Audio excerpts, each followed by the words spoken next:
So I've had a bit of a brainwave. These tomatoes won't be long before they're finished. So all the top ones are getting ripening now, and they're getting close to being at the end. Let me show you up here. So that's like sort of the last set up the top here. Another 2 weeks, I think these will be pretty much gone. So my little brainwave, let's see if it works, is to plant another lot of tomatoes in here while these ones are finishing off. These ones can get established. So I might destroy some roots or just put it on one side, but no, as you can see, it's pretty, not many roots there. So just put them on one side and we'll get a kick start on them.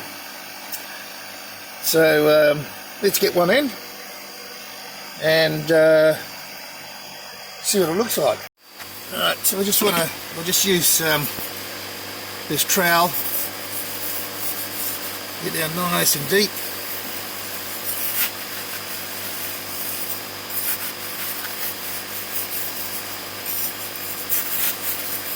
Hopefully you can see.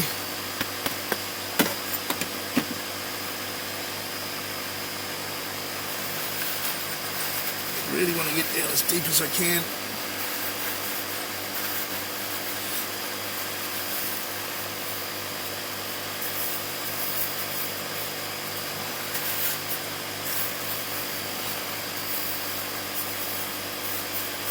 And hopefully they'll stand up. They should. Oh, well, they will.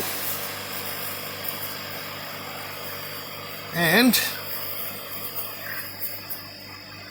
I'll just go around and do them all like that. And I'll swap the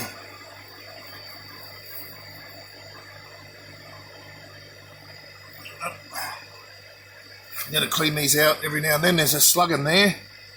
Don't know if you can see him. Yeah, no slug now. It's called squash slug. So I just clean those out as I go as well. And get that directed onto that plant now. And that's it. I'll go around and plant them all out. I'll show you how we go. And look, in the future, I'll just cut these off about here. That won't cause any problem. And we'll start again. All right. A little trick.